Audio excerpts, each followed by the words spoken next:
Greetings and bienvenue, midnight crew. Thank you for returning to this broadcast, and welcome to new viewers joining us for the first time. If you like a video, then feel free to subscribe.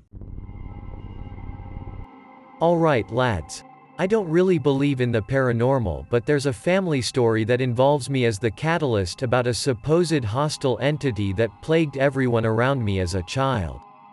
Everyone I've told in real life says it interested them, so I thought I'd share it. Mom and Dad split up, live in separate houses. 2 sisters. Just before I was born, strange things happened. Mom tells everyone who meets the family a story about her looking for my sister's toys, Disney princesses and shit, while they were both playing in the front room. Looked all upstairs in every room and then all of downstairs for them. Gives up, decides to check upstairs again. Goes into the walkway to our stairs. Every single toy is individually placed on each step from the very bottom to the top. Both sisters were in the same room at the time and didn't have the toys. Mum chalks it up to a prank. Fast forward closer to my birth. My eldest sister is playing with what would eventually become my room on her own. Suddenly a huge object slams onto the top of her head, heavy book or old-fashioned photo frame, I can't remember, hurting her a lot. Our dog, Brock, suddenly stops going in that room at all, and would often stand at the door growling at it all night. This would be a common theme for every other dog we would own. Fast forward to birth. Every night Brock would come into my room to check at me, then would back out and quietly leave when he saw me fast asleep. This carries on for years. Eventually the family had to give Brock away. Weird shit keeps happening. Not weird enough to bother posting about, but weird nonetheless, speaking in full sentences after a few years. Mom is giving me a bath, I'm laughing and playing. Mom said suddenly, without warning. I gasped in fear and turned white and started cowering in the bath. Anon, what's wrong? I respond only by saying, the master, and pointing behind her while looking down to the bottom of the bath, covering my eyes with my other hand. Mum is freaked the fuck out, eventually convinces herself it was nothing. Shit only got freakier after this. Do you remember what he looked like? Yes, per se, but that comes later in the story and I don't want to spoil it right now because it's kind of vital to proving it wasn't just my mom projecting her paranormal beliefs onto my weird behavior. I'll carry on with the rest of it now. Outside my house were these 2 large pine trees. Both were cut down before I was born. Mum comes into the living room, I'm sitting there. Mum asks me what I'm doing. Playing with E.I.W. Who's that? My friend. Mum thinks I have an imaginary friend or something, asks some playful questions. What does she look like? A young girl, but she's all wet. Does she like you? Yes. Does she like me? No, she doesn't like that you cut down the trees. Mom is freaked out a little. Asks me what this E.I.W. says to me. I use really old-fashioned insults that a kid wouldn't know. Stinker, spiff, etc. Assuming I saw it on TV or something, it makes sense cuz Bugs Bunny says. You stinker. So that makes sense. Fast forward a few months. Mom talking to a guy. Says where all our houses are built that there used to be a lake. Mum is really freaked out now as I described the girl as wet. Starts asking my dad if I act strange when I'm with him on the weekends. He just shrugs it off every time. Mom is uneasy but just carries on. Kids have weird imaginations. We now have gotten a new dog, Milo. Small little mongrel. Probably some sort of corgi mix but bigger, jet black fur. He does the same as Brock, growls on the stairs landing every night, looking at my room very night between 11 p.m. and 3 a.m. As a side note, I used to vividly remember when I was alone in my room I would cower under my sheets. Like not just, oh afraid of the dark, but literally cowering and whimpering to myself. Whenever people stay over at my house for the night, Granddad being the best example, They would refuse to sleep upstairs and would insist on sleeping downstairs. He never told any of us why, took it to the grave. Dad stayed over a few days, not sure why. Mom tries to convince my dad about my strange behavior. He blows it off, doesn't believe this shit at all, and thinks ghosts are make-believe. It starts to piss him off, understandably. I wouldn't want my ex going off on me about random nonsense magic shit. One day while on our landing, he absolutely shits himself. On the landing is some girl in a white dress. He looks at my dad, then walks into my room. I'm actually getting shivers writing this part if I'm being honest. Dad sprints into my mom's room going off about how he saw her, absolutely freaking out as he doesn't believe this shit. This convinces my mom completely and she starts going way deeper into this. Dad eventually calms himself down and tries to convince himself with some rational explanation. Mom is now on a mission to find out what the fuck is going on. Starts going to all the churches in town, talking to priests, starts going to mediums, starts trying to talk to the beings while alone in her room by just verbalizing and waiting for a sign. More and more people who visit our house feel weird when they're in it at a certain time, usually between 11 p.m. to 3 a.m. Sister's friends all feel it. Sisters start to get caught up in all of this. I start getting a lot more uncomfortable too. At night I would not go downstairs. If the sun was down and I could see our back garden, I would get scared. There was 2 large glass sliding doors to a conservatory, meaning the full garden was visible from our front room. I would always sit on the couch that was recessed into a wall that blocked my view from the garden. In our garden there was a shed, although it was more of an office as it was built with brick and had carpeting. Had one of those weird glass doors that was cloudy and had a swirly pattern. I would swear I could see a white figure in that doorway at times. Again, got shivers writing that. Keep in mind the rest of this time, the master had not once been mentioned again. However, Mom hadn't forgotten about it. Convinced this entity was torturing her baby boy in some way. Mom had actually got so unhinged my dad had actually considered getting her sectioned as he thought she was in hysterics. She's at the end of her rope. In a last-ditch effort to find out more info, she calls up my dad. Has Anon ever mentioned the master to you? Not you too. He tells my mom this story that on a road trip he bought a small can of Pringles for me and put it in the cup holder of his van. I saw it and started freaking out about the master.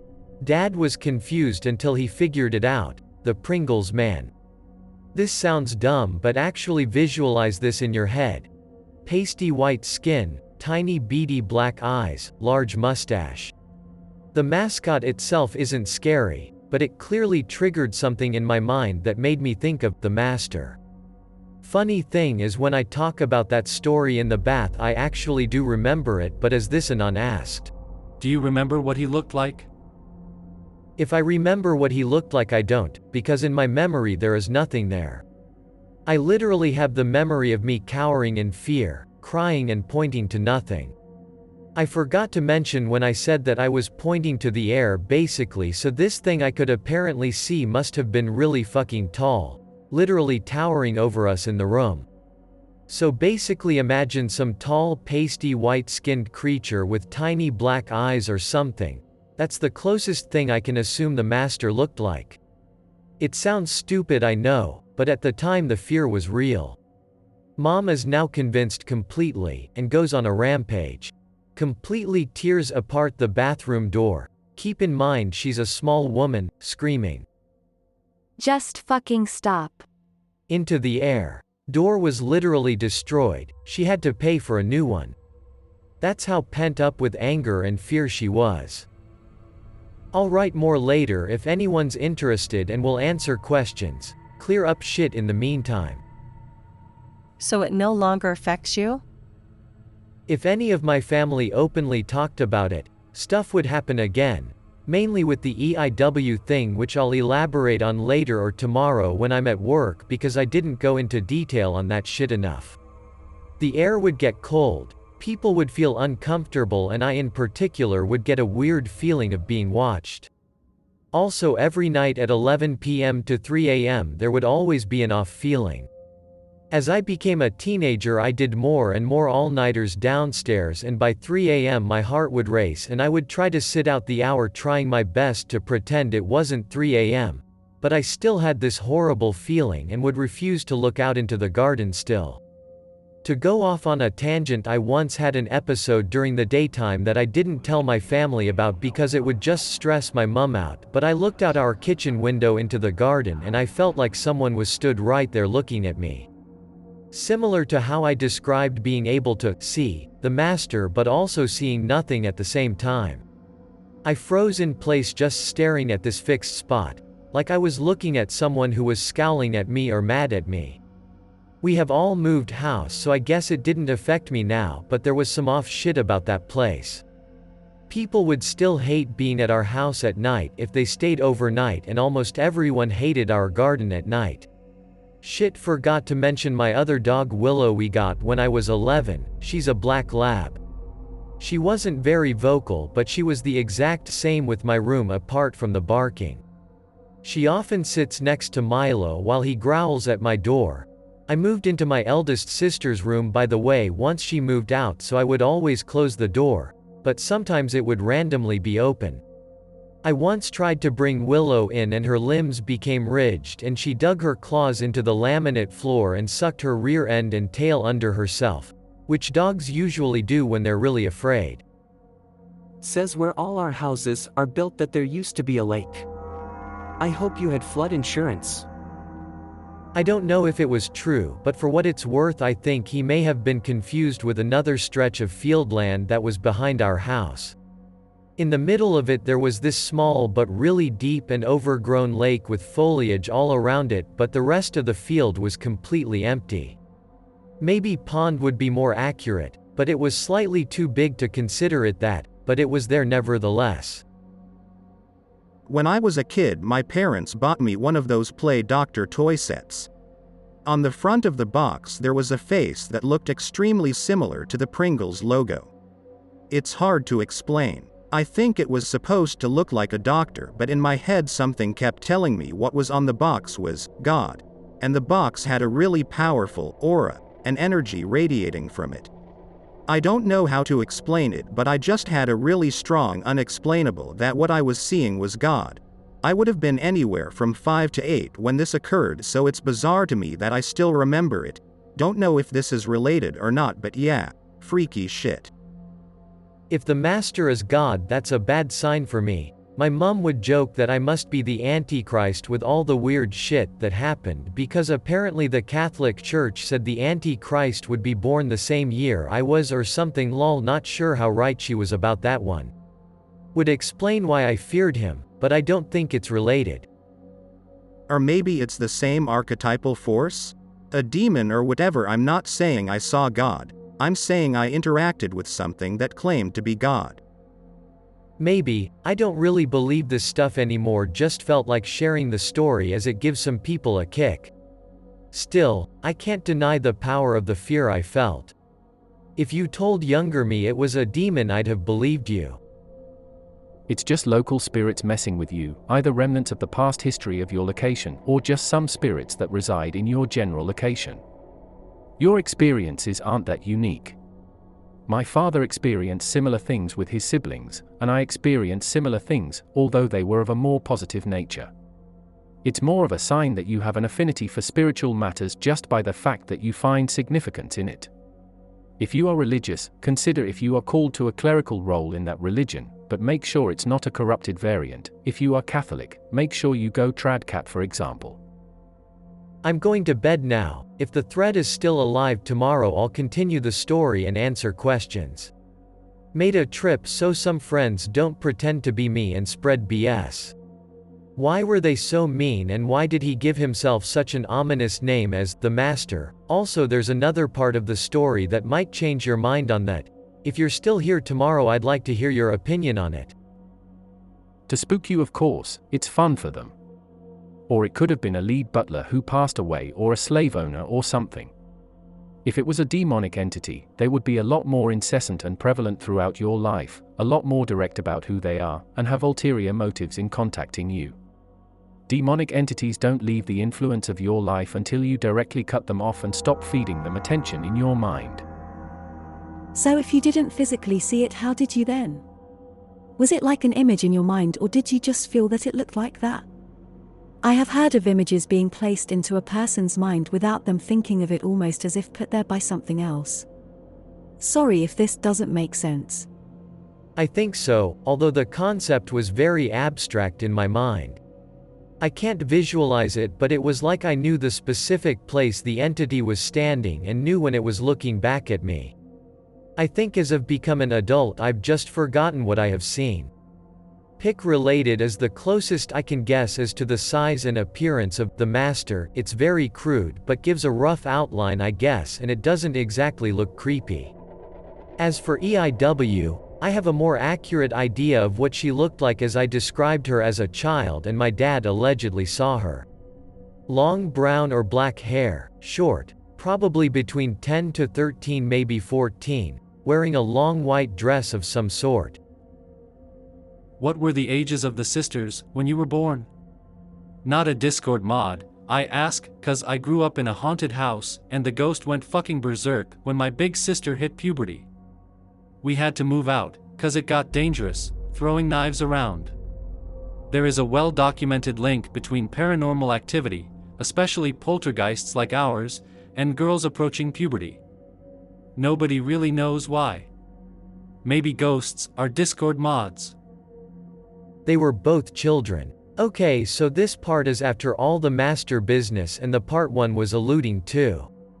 As I started getting older, probably between the ages of maybe 6 or 9, parents noticed change to my demeanor.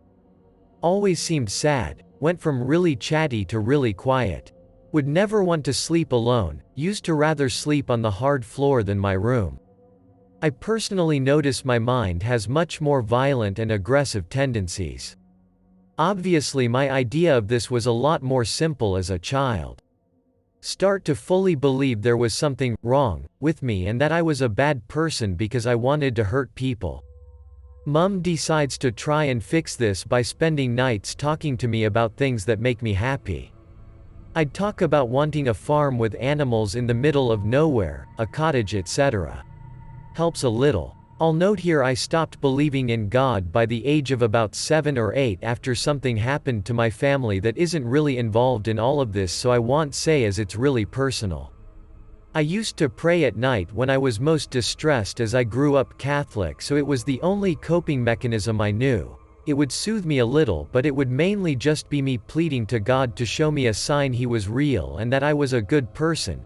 This would calm me down, so sometimes I'd take that as a sign God was calming me, but I guess verbalizing my worries to someone who may be listening was what brought me comfort. Mum has gotten into the paranormal a lot more since all of this, and starts investigating. E.I.W goes to all the local churches to check out graves. Find a grave that matches the initials. The name was Elizabeth, I can't remember the rest. Died as a child. I don't remember the specifics as it was so long ago, but I do remember that name. Mum is now convinced ghosts and shit are 100% real. Mum starts trying to communicate with E.I.W, eventually I do too. The more we seem to talk to her, the less I would have the impulses. We slowly start to see her as a positive presence. The uneasiness still existed, but to a lesser degree, would still flare up after 11 p.m. however. Weird shit all but stopped. Dogs didn't seem on edge about anything anymore. I'm not saying it was a demon, but as a child I think my fear of the master was because in some way it influenced my dark impulses and immoral acts like lying, being cruel, etc., whereas communicating to E.I.W did the opposite and sort of made me less of a little prick. The house always felt off though. Some pagan tried telling my mum we must have been on negative ley lines or something, but I don't really know anything about that. As a child I definitely had the impression the master was evil. Just him being around would make me hysterical. Even something that looked like him made me hysterical. I wish I was brave enough as a child to explore that part of my psyche, as there's so many questions unanswered, whereas E.I.W was the opposite. My mum felt like she knew enough about her. As a side note, I remember asking E.I.W when she was my imaginary friend if heaven existed, going back to me being unsure if God was real and was having doubts.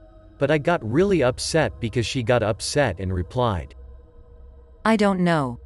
This wasn't like I could literally hear her, but more like the words entered my head along with the emotion associated with them. I hope that you enjoyed tonight's broadcast. If you enjoyed tonight's story, then please subscribe to the channel, as more green texts will appear daily. A new broadcast will appear when the clock strikes midnight Central Time.